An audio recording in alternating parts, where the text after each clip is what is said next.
We'd start off with the quantitative research methods. Before we proceed, like I had asked everyone to copy down this question. We had this question in May, June 2021, variant one. The question over here goes like evaluate the view that quantitative research methods have more strengths and then limitations, right? Of course, to be able to cater to this question, we would have to write down about the strengths and limitations of a quantitative research method. But alongside quantitative research method, I'd advise you to bring in content from qualitative research method as well for comparison purposes, right? Otherwise, it's a pretty straightforward question. And getting started with this topic, quantitative research methods, if we have a look at our syllabus, we have three different quantitative research methods that are to be known by us. And not only do we need to know them, we need to know their strengths and limitations. To remind you all, for your paper, in your paper, section A, that's a compulsory section. The second question that you get, right, question number two, is on research methodology, right, where they usually demand for strengths and limitations. And there's a specific way through which you are expected to write down answers to these questions, and that has already been shared with you. So getting started with, we're talking about quantitative research methods. What exactly are quantitative research methods? When we talk about these quantitative research methods, the first thing, quantitative, remember when I say the term n, quantitative, n has to do with numbers, right? Any form of data that can be represented numerically, any form of data that can be presented numerically or statistically is referred to as quantitative data, right? The quantitative research methods produce statistical data. This unit looks at some of the research methods that provide sociologists with primary source of quantitative data. Okay, let me remind you all, if we're using questionnaires or structured interviews or experiments, questionnaires, structured interviews or experiments, they're all examples of quantitative research method, right? One, they're all examples of quantitative research method. The second thing that I want everyone to keep in mind over here is कि ये primary quantitative methods हैं, right? Primary data क्या होता है? वो data that can be represented, वो data जो sociologist खुद collect करता है, right? Primary data as opposed to secondary data. When you talk about primary data, the data that is collected by sociologist himself or herself, right? When a sociologist himself or herself goes through the hassle of collecting data, we usually use the term primary data to refer to that. So that type of data, okay? So in this particular section that we would be discussing today, we would actually take into consideration quantitative research methods, but quantitative research methods में से वो सारे के सारे primary research methods होंगे. I hope it is clear to all. Now, taking it a step ahead as we proceed, it begins by focusing on questionnaires and structured interviews, which are the main ways of gathering data in social surveys. However, what are the similarities and differences between these two methods? The unit then examines experiments, which are usually designed to test hypotheses. What does this term hypotheses mean over here? Hypothesis क्या होता है? Hypothesis, let me write it down. When you're using the term hypothesis, you're talking about a single hypothesis, right? Hypothesis होता क्या है? Anything that requires testing, right? कोई भी ऐसी चीज जो testing require करती है, we refer to that as a hypothesis. A simple example over here, if you believe Android phones work better than Apple products, right? That's a hypothesis, right? If you haven't tested it yet, we refer to it as a hypothesis. What's the difference between what I've written over here and what is written over here in the book, right? Hypothesis, this is when you're talking about a single hypothesis, right? And hypotheses is when you're referring to, I mean, plural. This is when there are multiple hypotheses that you're testing. So do all experiments necessarily take place in laboratory? What are the main strengths and of these different quantitative methods? What are the limitations, so on and so forth? Taking it a step ahead, starting off with questionnaires. What exactly is a questionnaire? When we use the term questionnaire, a questionnaire is a written set of questions. A written set of questions put together, we use the term questionnaire to refer to them, right? Like I keep on saying, the questionnaire that you're all familiar with is your examination paper, right? Your examination paper, it is a questionnaire. It's a questionnaire because it has questions in it, right? Now, when you talk about questionnaires, questionnaires usually come under the heading of a social survey. What is a social survey here? A social survey involves systematically collecting the same type of data from a relatively large number of people. So we're talking about systematic collection of data from a relatively large number of people. We use the term social survey for that, right? Survey research is often carried out by using self-completion questionnaires. Self-completion questionnaires, or you may also refer to them as self-report measures or self-report questionnaires. अब self-report measures या self-completion questionnaires उन्हें क्यों कहते हैं? Because the researcher hands over the questionnaires to the participant or the respondent, and then it's the respondent who is providing information back, right? It's the respondent who's providing this information back. Survey research is often carried out by using self-completion questionnaires delivered to respondents either through post or through email or through the internet or by hand. What is a questionnaire now? When you talk about a questionnaire, like I had mentioned a few minutes earlier, questionnaire comprises of a list of questions to which participants provide answers.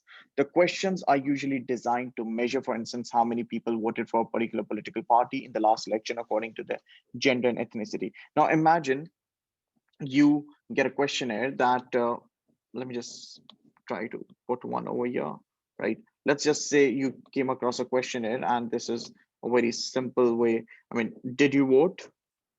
Did you vote? Number one. I mean, it could ask you about your name.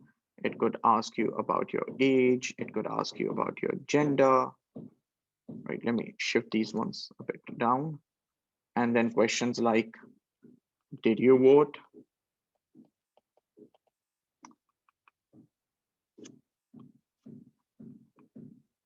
If yes, for what political party?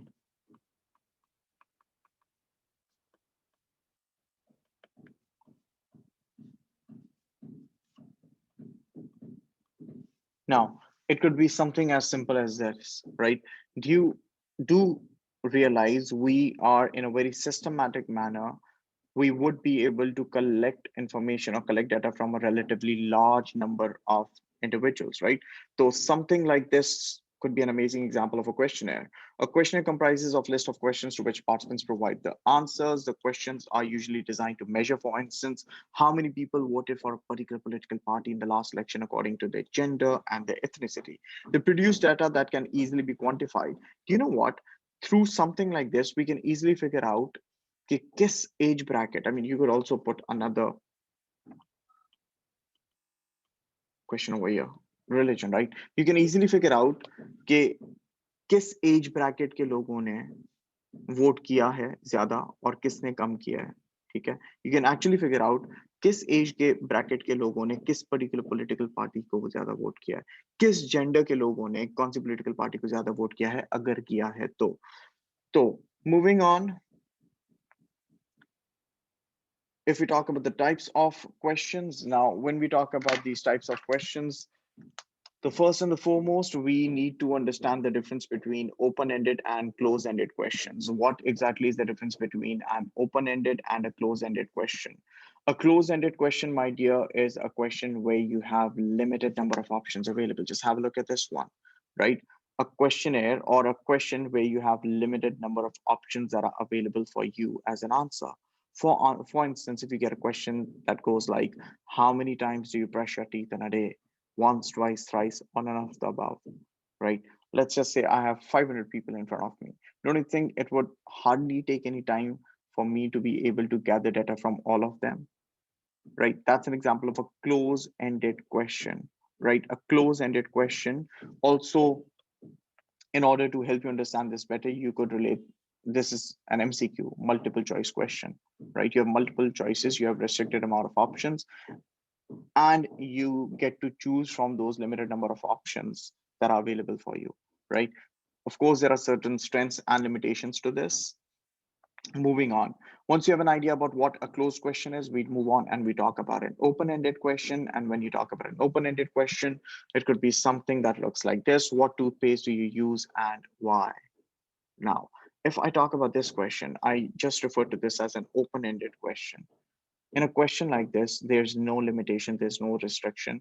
Or in other words, the respondent, the person who's filling out the questionnaire, is actually getting a chance to express himself or herself the way he wants to express himself or herself, right?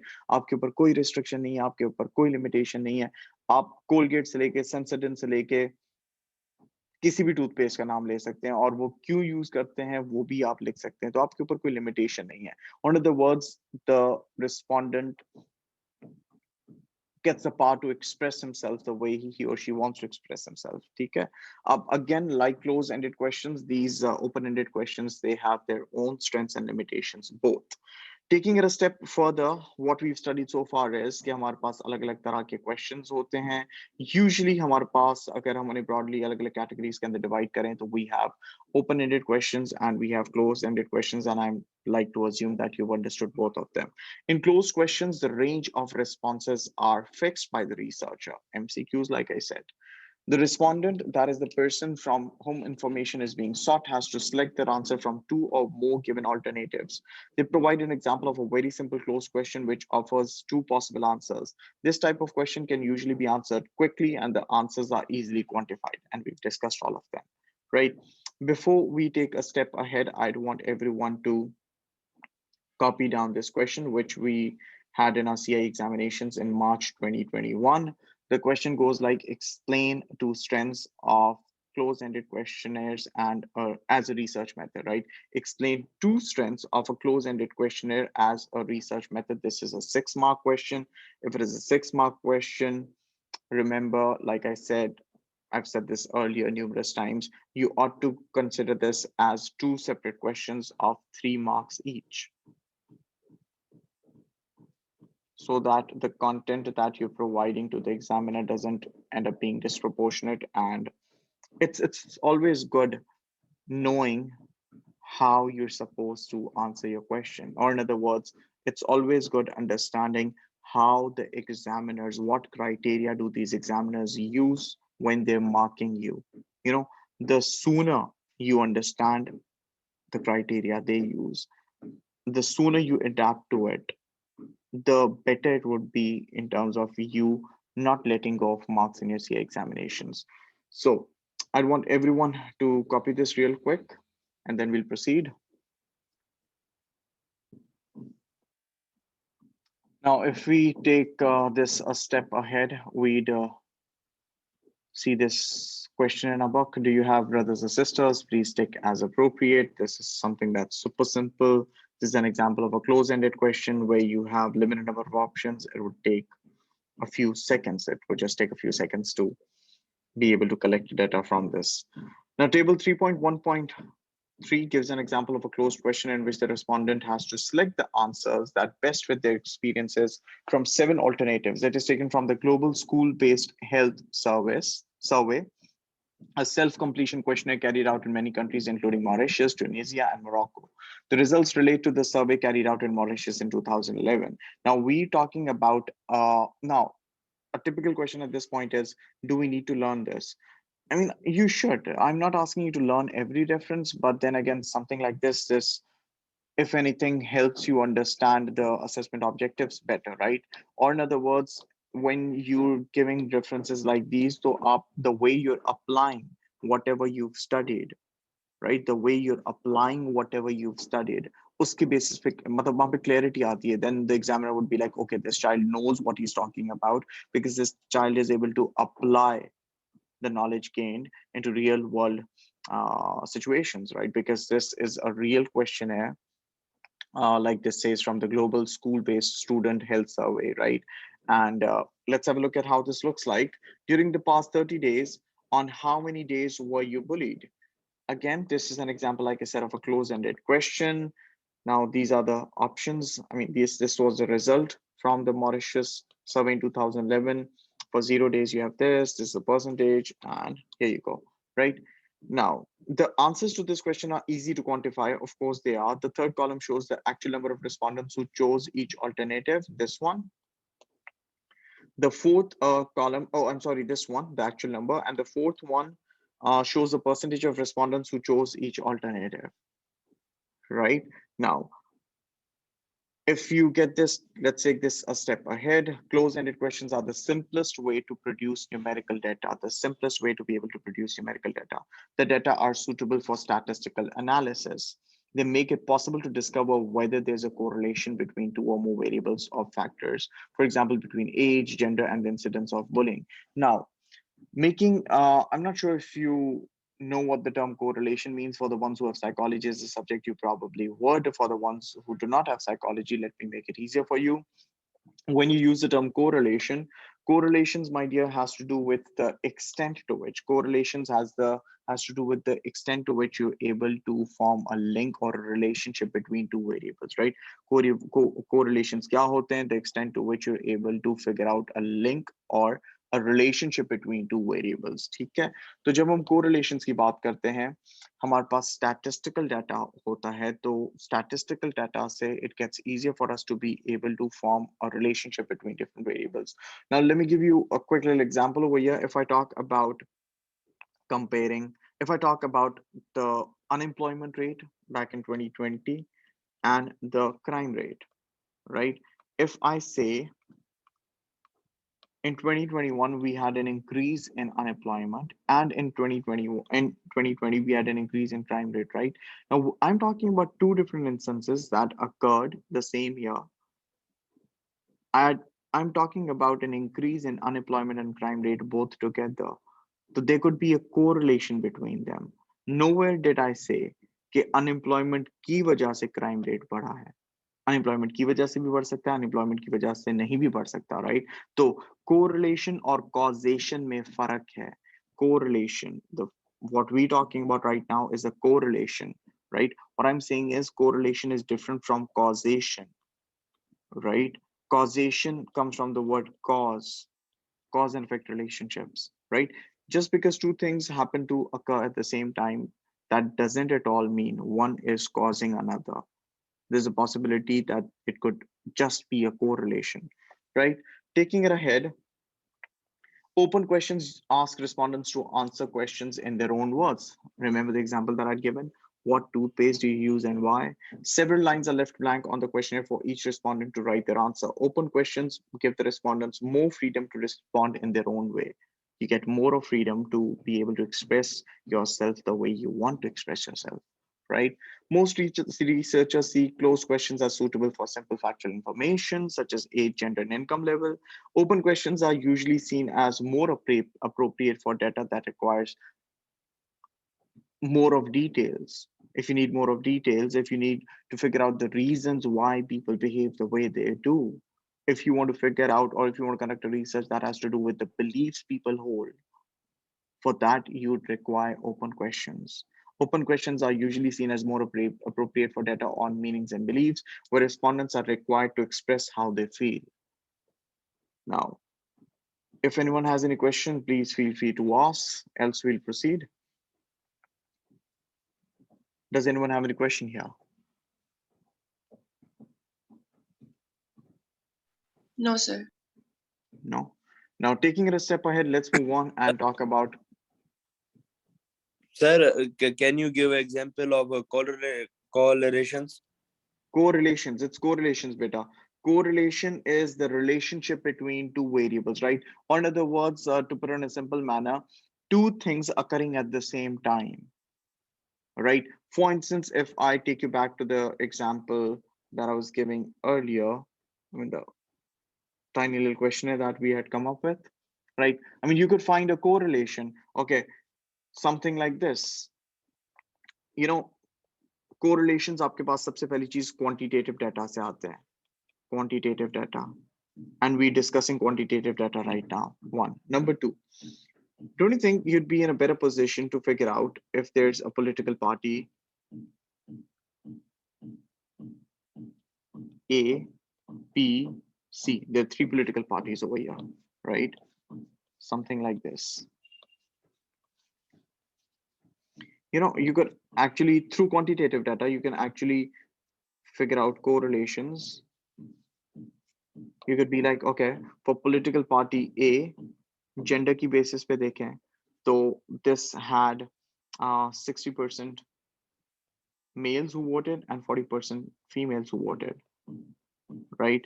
For political party B, there were 80% males and 20% females, or 30% males, 70% females, right? So could be the case for religion. So could be the case for ethnicity, right? The point that we're making over here is जब आपके पास numeric data होता है तो हम relationships find कर सकते हैं कि भाईजान political party C में तो कम मर्दों ने वोट किया है और ज्यादा खवातीन ने वोट किया है. Get it? Yes, sir. ठीक है. अब moving on. अब see that doesn't at all mean कि आपका मर्द होना या खातून होना would determine what political party you're voting for. Correlations doesn't necessarily mean causations. Just because you're a male, you'd vote for a particular political party. If you're a female, you'd vote for another political party. Clear? So, taking it a step ahead, let's talk about constructing questionnaires. Now, when you're constructing a questionnaire, when you're designing a questionnaire, there are certain things that a researcher needs to keep in mind. And while constructing questionnaires, what exactly is it that a researcher is expected to keep in mind? The first and the foremost, you know, when you're constructing a questionnaire, you need to make a point that you're able to obtain the data that you're looking forward towards obtaining, right? That would increase the validity of your questionnaire. One. Number two, to be able to do that, don't you think the questions that you have there, those questions should be understood in the same manner by every participant?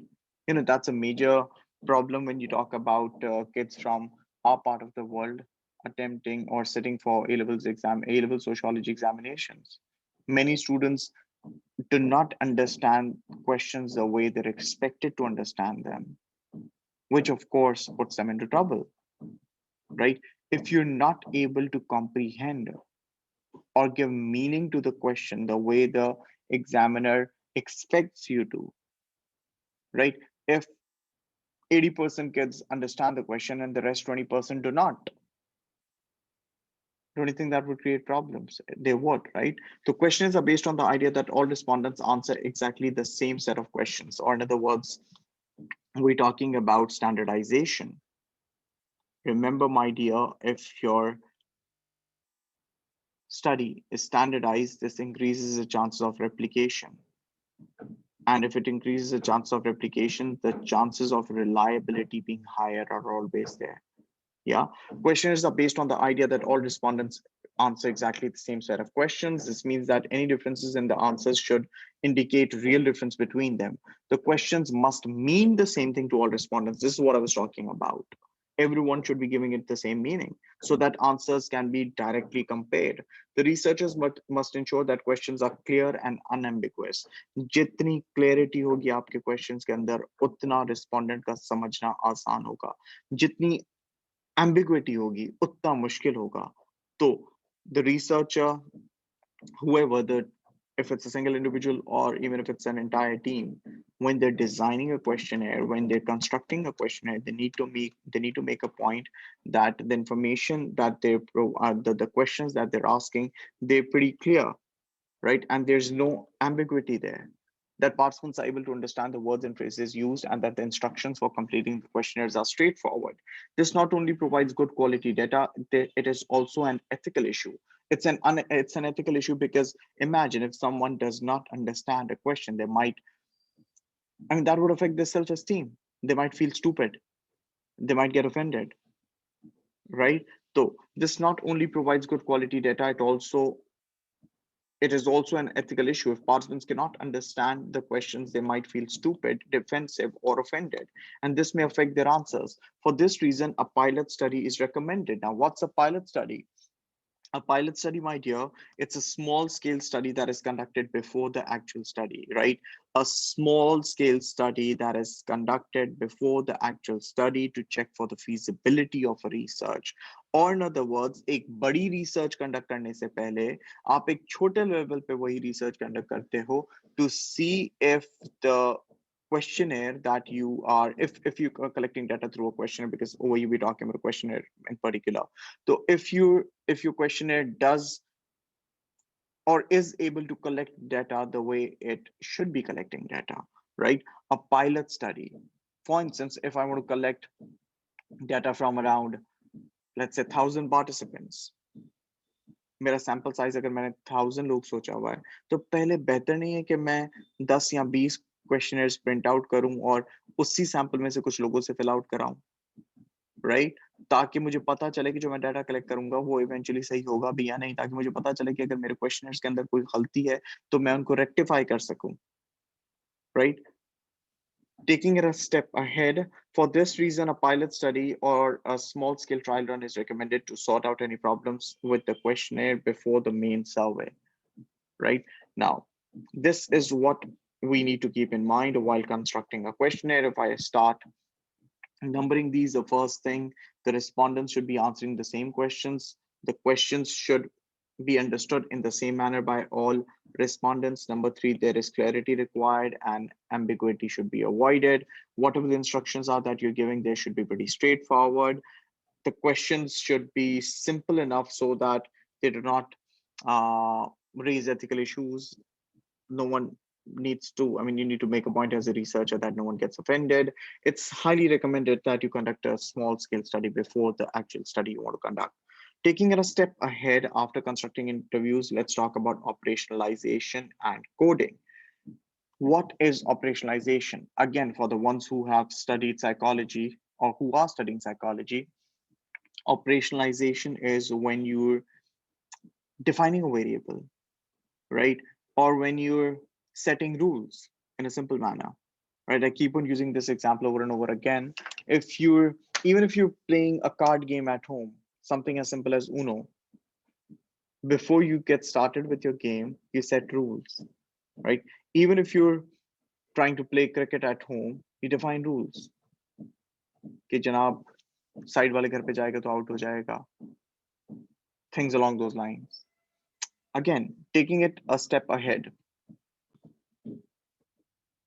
Yes, operationalization, like I said, setting rules. Now, another example that would probably make more sense if we talk about your grade thresholds. For grade thresholds as well, if you've scored 72% or above, you're getting an A. I'm just making things up. I repeat, I'm just making things up. This is just an example.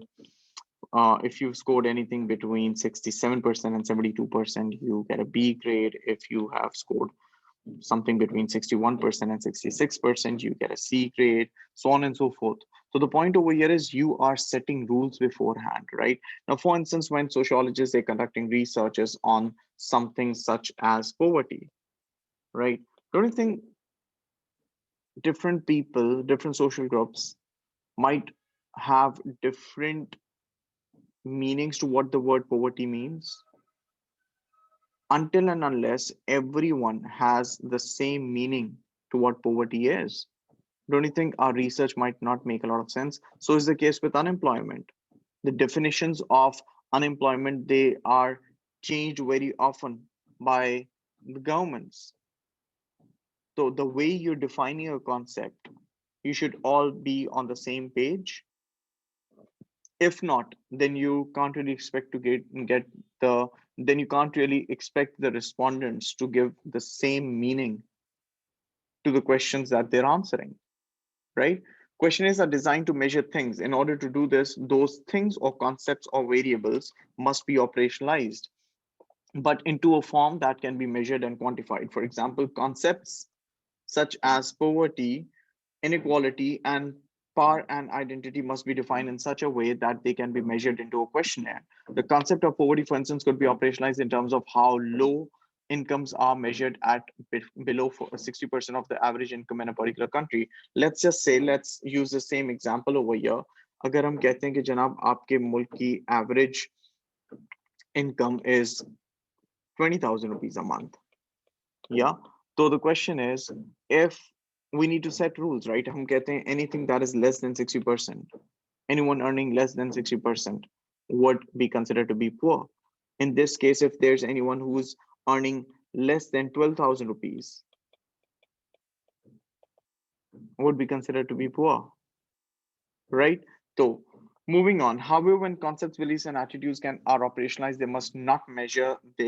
However, when concepts, beliefs, and attitudes are operationalized, they may not measure what they're supposed to measure. Of course, if you talk about trying to operationalize beliefs, attitudes, concepts, it might not be easy for you to be able to operationalize them in a quantifiable manner, right? The answers to questions are coded or classified into various categories. Answers to closed questions are pre-coded questions. For example, possible answers to the questionnaire in table 3.1.3 are pre-coded into 7 categories. This is what we're talking about. This one, right? There were 7 different categories over here, right? Ab, For example, possible answers to the questionnaires and questionnaire in table 3.1.3 are pre-coded into 7 categories. The researcher simply has to count the number of people who choose each category. Quantifying the data is easy. Open questions are coded after the answer has been given. Now, a simple example. You know what? When you talk about the difference between close-ended questions and open-ended questions, for close-ended questions, of course, it's easy for you to operationalize them. For close-ended questions, you need to have responses first, or you need to have those questions answered first before you start operationalizing them. Get it? Open questions are coded after the answer has been given. It is sometimes difficult to code and quantify a written answer. Consider the following. Have you experienced bullying in the workplace during the past 30 days? Give reasons for your answer. For this, don't you think everyone needs to give bullying the same meaning, right? Until and unless everyone has the same understanding of the word bullying, आपका problem solve नहीं होगा, right? It depends what you mean by bullying. Do you mean teasing or something physical? My workmates often tease each other, and occasionally they go a bit too far and people get upset as well. This happened to me last week, but I wouldn't necessarily call it bullying. Again, the same thing. What is bullying? How is it that people are defining bullying over here? Is bullying simply teasing?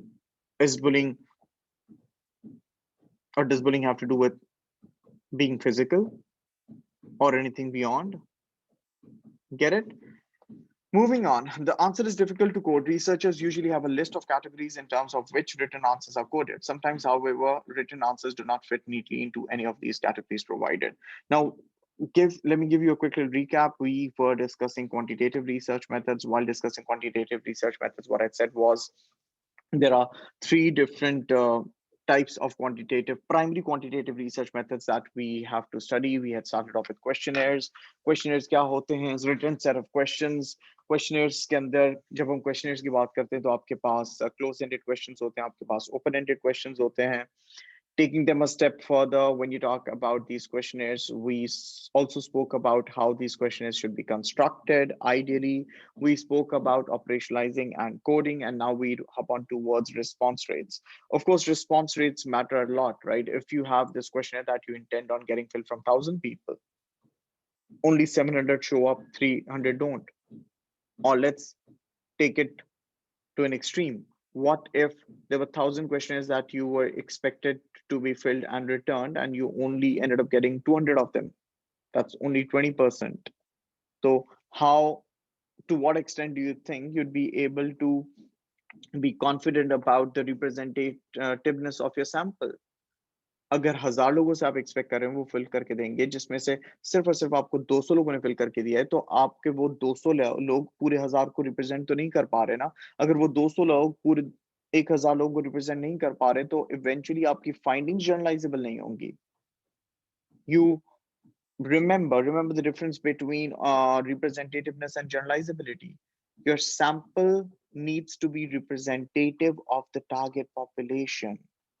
If your sample is not representative of the target population, your findings would not be generalizable to the target population again. आपका sample represent करना चाहिए target population को सही तरीके से, तभी हम ये कह सकते हैं कि आपकी जो findings है वो generalizable है to the wider target population. So the response rate is the percentage of the sample, a subgroup of research participants drawn from the larger group being studied that actually participate in the study.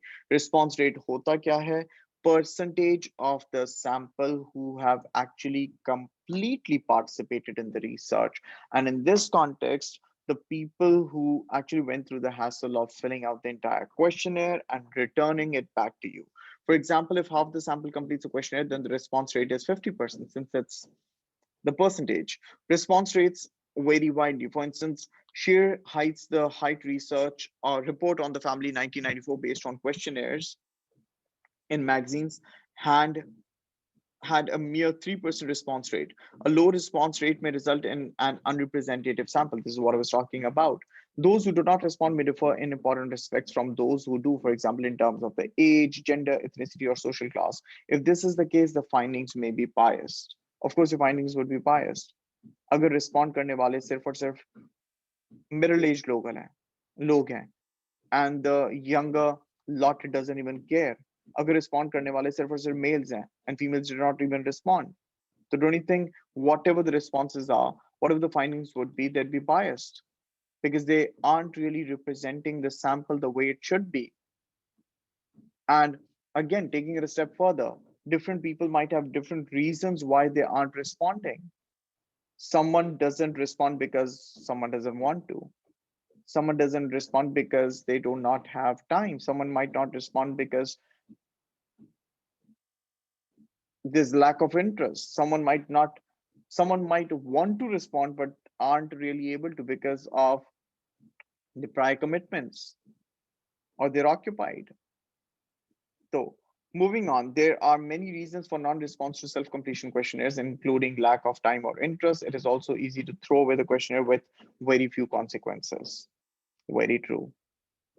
Do we proceed? Yes, sir. Now, if we've understood it so far, let's take it a step further and move on towards the strengths of questionnaires. When we talk about the strengths of questionnaires, of course, to be able to understand this well, it would be better if we start comparing them, right? Strengths or the advantages of using questionnaires in a sociological research. Number one, they're cost effective. Of course, they're cost effective if you're comparing them with someone having to collect information through an interview. You'd have to hire a lot of people. And in particular, if you have to collect data from a large amount of from a large number of people, questionnaires turn out to be the most feasible option. One, they're cost effective, they're cheaper. Number two, they help you save a lot of time. Number two, since the same questions are given, since the same questionnaire is distributed to everyone, तो आपके पास standardized procedure है. अगर आपके पास standardized procedure है, it gets easier for you to compare the results or the responses that you've received. Number three, when you talk about a questionnaire, especially from close-ended questions, if you have a lot of close-ended questions in your questionnaire, quantifiable data आएगा आपके पास. Quantifiable data is always easier when it comes to comparison analysis. It's quicker, it's more efficient, helps you save a lot of time and effort. Moving on, if we sprinkle a bit of perspectives here, I'd like to assume everyone by now does remember that positivists highly support the idea of using quantitative data. According to positivists, a questionnaire survey based on representative sample provides data for generalization. Questionnaire surveys are seen as a reliable method because they are fairly easy to replicate. And you know why we are saying, or this book says they're easy to replicate. They're easier when it comes to replication because of standardization. And remember, my dear, if it's easy to replicate for the probably the third or the fourth time, replication high होगी, replication के chances high होंगे, तो आपकी reliability बेहतर होगी. Replication allows the researcher to check the reliability of the findings. If the findings are reliable, then it is possible to generalize from them. Moving on towards the limitations or the disadvantages or the weaknesses. If a questionnaire has a low response rate, just imagine, like I was giving you an example, you gave how you distributed 1,000 questionnaires, only 200 responded back. तो लो response rate की वजह से आपका sample, आपका results biased होंगे तो वो आप उन रिजल्ट्स को जर्नलाइज नहीं कर पाओगे. One. Number two, when you're talking about a questionnaire, a written set of questions, don't you think आपकी literacy skills required होंगी? कोई illiterate बंदा तो questionnaire नहीं fill कर सकता ना. Self-completion questionnaires are inappropriate for some research participants, such as those with limited literacy skills or language difficulties. You need to be good with whatever the language the questionnaire is in. You need to be literate. Number three, some researchers argue that the data produced by questionnaires lack validity, and they have different reasons. Number one, we've discussed all of them more or less. Respondents may interpret the questions differently from each other. Again, the same thing, you might not be giving the same meaning to it. Number two, the questionnaires might not be relevant. You can't even relate to them. कोई मुझे बोले कि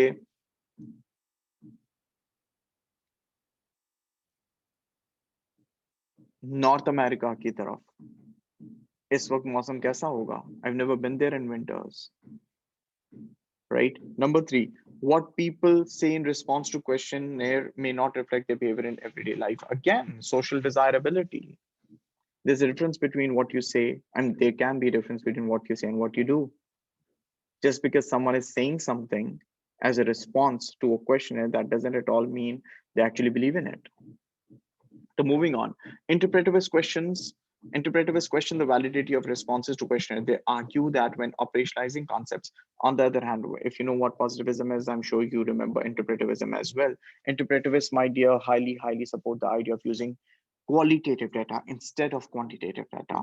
Interpretivists question the validity of responses to questionnaires. They argue that when operationalizing concepts, researchers simply impose their own interpretations on the meanings they intend to discover.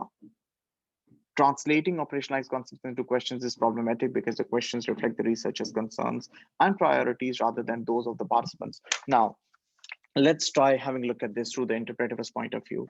According to interpretivists, when you're asking a questionnaire, or when you're rather say constructing a questionnaire, while constructing a questionnaire, don't you think the researcher or whoever it is who's designing the questionnaire would have his own or her own preferences there? If I have to set a questionnaire, don't you think I'd add the questions that I consider to be important, which might be very different from how others see them? Are you guys getting my point?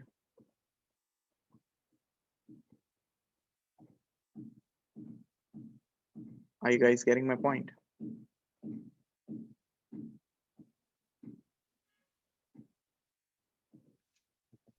Yes, sir. Yes. All right, Johnny. Yeah, I was actually expecting a verbal response because of which I had the chat closed here. So yeah, coding the questionnaires and answers further distort social reality. Pre-coded questions give participants little opportunity to express themselves or to say exactly what they mean. Now, you know what? When you're giving a question, if a respondent is given a question, it reflects your preferences, whoever's constructed it. Number two, even if the respondent wants to add something to it, they might not really get an option. Especially if pre-coded questions की बात करते हैं. The example that I used earlier, how many times do you brush your teeth in a day? Once, twice, thrice, or none of the above. Let's just say we come across someone who brushes his or her teeth 5 times a day. तो उस बंदे या बंदी के पास क्या option रह जाएगा? यही ना कि none of the above पे वो opt करे. So did you even give that person an opportunity or an option to be able to express himself or herself? No, you didn't. Right? So moving on, coding answers to open-ended questions also involve imposing the researcher's interpretations on the participant's answers. If it's a descriptive answer, the way you interpret whatever the respondent has said, again, has a lot to do with biasness. Your personal values can be a part of it, right? From an interpretivist view, this whole process takes the research further and further away from the meaning that direct participants' actions. So We're done with the questionnaires, and I hope it has helped. Uh, Let me remind you, next in line, we have structured interviews and we have experiments that have to be done after this topic.